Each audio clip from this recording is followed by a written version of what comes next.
प्रिय विद्यार्थियों नमस्कार। हिंदी की ऑनलाइन शिक्षण व्यवस्था में आप सबका हार्दिक अभिनंदन, स्वागत।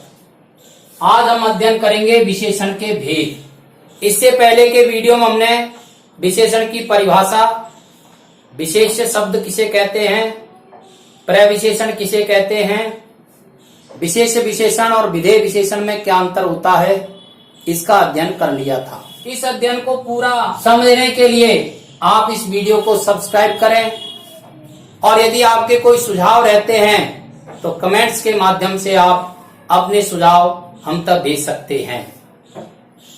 विशेषण कितने प्रकार के होते हैं तो यहाँ में समझाया गया है। विशेषण 4 प्रकार के होते हैं।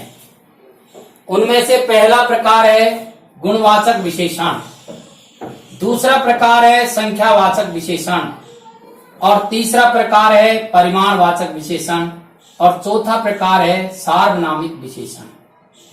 आज के अध्ययन में हम इन चारों प्रकार के विशेषणों की परिभाषा और इनके उदाहरणों का अध्ययन करेंगे।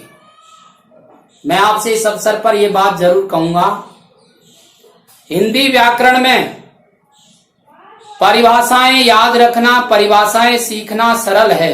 हमें सीखना यह है कि जो शब्द हम पढ़ रहे हैं उन शब्दों का वाक्यों में प्रयोग कैसे होता है और उन शब्दों की संख्या कितनी है।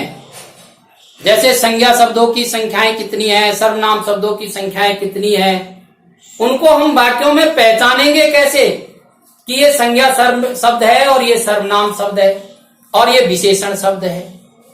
तो लगातार पढ़ने से, लगातार अभ्यास से ही हम इन शब्दों की पहचान कर सकते हैं। और हिंदी शिक्षण की महत्वपूर्ण विशेषता यही है कि हम क्रमबद्ध और व्यवस्थित रूप से अध्ययन करवा रहे हैं। हमने भाषा से लेकर के और आज शब्द तक का अध्ययन हमने करवाया है। ये क्रमबद्ध है और व्यवस्थित है। यदि हम लगातार इस शिक्षण से जुड़े रहे तो हमारा ज्ञान निश्चित रूप से बढ़ेगा, हमारा शब्दकोश भी बढ़ेगा। तो देखिए, पहला जो विशेषण है वह है गुणवाचक विशेषण। जैसा शब्द का अर्थ है वैसी ही इसकी परिभाषा है। गुणवाचक 2 शब्दों से बना है। गुणवाचक, गुण मानी अच्छाइयां, वाचक यानी बताने वाला। ऐसे शब्द जो संज्ञा शब्दों के गुण, दोष, स्वभाव, स्थिति, अवस्था, काल, स्थान, रंग, रूप आदि का बोध कराते हैं, उन्हें गुणवाचक विशेषण कहते हैं। अब आपको विशेषण शब्दों के ये याद रखने हैं, रंग याद रखने हैं, रूप, अवस्था, काल, स्थान। यदि ये शब्द मिलते हैं इसका अर्थ है ये विशेषण शब्द है। देखिए उदाहरण, मीठा आम, कमजोर बच्चा, लंबी इमारत, गोल पत्थर, लाल कपड़ा, कच्चा फल। अब यहां पर मीठा, कमजोर, लंबी, गोल, लाल, कच्चा, ये ऐसे शब्द हैं जो संज्ञाओं से पहले काम आ रहे हैं और उनके रंग, रूप, आकार, अवस्था उसका बोध करा रहे हैं, उस संबंधी विशेषता का बोध करा रहे हैं, इसलिए इन्हें गुणवाचक विशेषण कहते हैं। विशेषणों का दूसरा प्रकार है संख्यावाचक विशेषण। संख्यावाचक अर्थात संख्याओं को बताने वाले।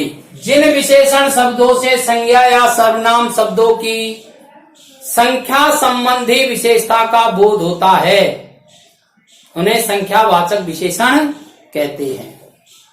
ये विशेषण क्या करते हैं?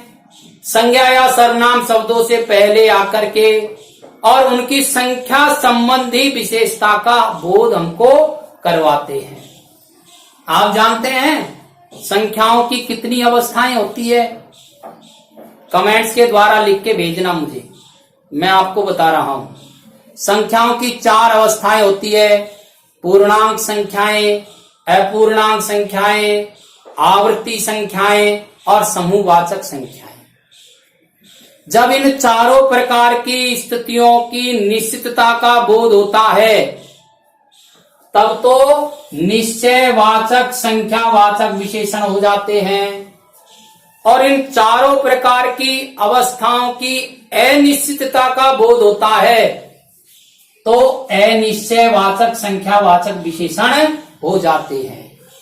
अर्थात संख्यावाचक विशेषण दो प्रकार के हो गए, निश्चयवाचक और अनिश्चयवाचक। उदाहरण देखिए, 10 लड़के, आधा, पौन, 2 गुना, 3 गुना, चारों भाई, तीनों हाथी।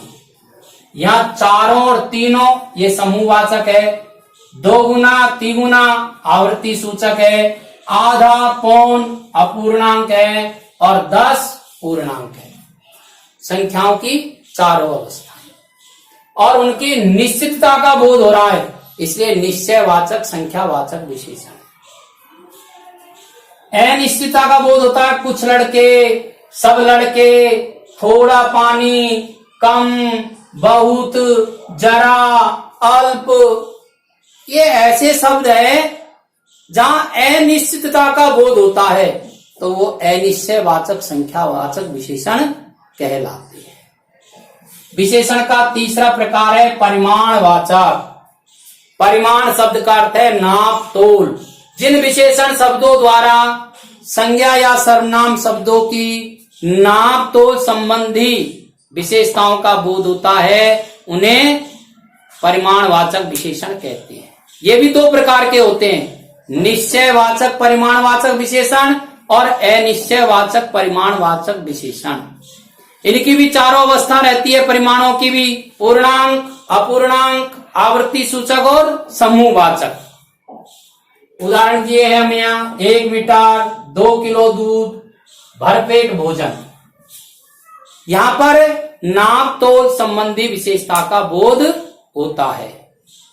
विशेषण का चौथा प्रकार सार्वनामिक विशेषण। सार्वनामिक शब्द किससे बना है? सर्वनाम से बना है। सर्वनाम में एक प्रत्यय जोड़ देते हैं तो सार्वनामिक हो जाता है। अर्थात सर्वनाम शब्दों से बनने वाले विशेषण। जैसा नाम जैसा अर्थ वैसी परिभाषा। जब सर्वनामों का प्रयोग विशेषण की तरह होता है तो वह सार्वनामिक विशेषण कहलाते हैं। अब यहां हमें समझना यह है कि ये सर्वनाम शब्द कब तो विशेषण बन जाते हैं और कब सर्वनाम होते हैं। तो इन दोनों स्थितियों को यहां समझाया जा रहा है, आप ध्यानपूर्वक समझिए। जब सर्वनाम शब्द संज्ञा से पहले आते हैं तब तो ये बन जाते हैं सार्वनामिक विशेषण। वह छात्र उपस्थित है, यह गाय मिरखणी है। यहां पर वह और यह दोनों शब्द संज्ञा से पहले काम आ रहे हैं। वह छात्र, यह गाय, तो वह और यह दोनों शब्द संज्ञा से पहले काम आ रहे हैं, इसलिए ये क्या हो गए? सार्वनामिक विशेषण। जब सर्वनाम शब्द संज्ञा से पहले काम आ जाते हैं, सर्वनाम शब्द कौन है? वह, यह, कौन, क्या, किस, कुछ। पुरुषवाचक सर्वनामों में लेते हैं तो मैं, हम, तू, तुम, वह, वे। निजवाचक सर्वनाम आप। ये शब्द यदि संज्ञाओं से पहले आते तो सार्वनामिक विशेषण हो जाते हैं। जैसे वह छात्र उपस्थित है, यह गाय मिरखणी है, तो वह और यह दोनों शब्द संज्ञा शब्दों से पहले काम आ रहे हैं, इसलिए सार्वनामिक विशेषण हो गए। और यही शब्द यदि संज्ञा के बदले काम आए तो फिर वहां ये सर्वनाम शब्द होते हैं। जैसे दो वाक्य एक साथ हमको दे दिए जाएं, वह छात्र बुद्धिमान है, वह आज अनुपस्थित है, तो यहां पर ये जो वह शब्द है ये छात्र के स्थान पर आ रहा है, इसलिए यहां पर ये जो वह शब्द है ये सर्वनाम है। और देखिए आप दूसरी स्थिति, जब सर्वनाम संज्ञा के बदले काम आते हैं तो सर्वनाम हो जाते हैं। उदाहरण दिया, किसी ब्राह्मण को बुलाओ। यहां पर किसी जो शब्द है ये ब्राह्मण संज्ञा से पहले आ रहा है, इसलिए सार्वनामिक विशेषण है। और किसी को बुलाओ, ये जो किसी को शब्द है ये संज्ञा के बदले काम आया है, इसलिए यहां ये सर्वनाम है। इस प्रकार से सर्वनामों के 4 भेद हैं।